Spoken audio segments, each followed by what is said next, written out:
Fala galerinha do meu canal, hoje estou trazendo para vocês essa deliciosa torta cremosa de frango.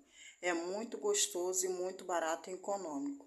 Tá aí essa receita deliciosa passo a passo para vocês. Essa receita você pode estar fazendo para o lanchinho, até mesmo para vender, para um aniversário, para o Natal, Ano Novo. Está aí essa receita fácil, não fica caro, fica barato. Está aí para vocês. Obrigada a todos que já se inscreveram e vocês também que ainda não se inscreveu. Que Deus possa continuar abençoando cada um de vocês e que vocês venham alcançar o objetivo do coração de vocês. Graça e paz. Obrigada a todos.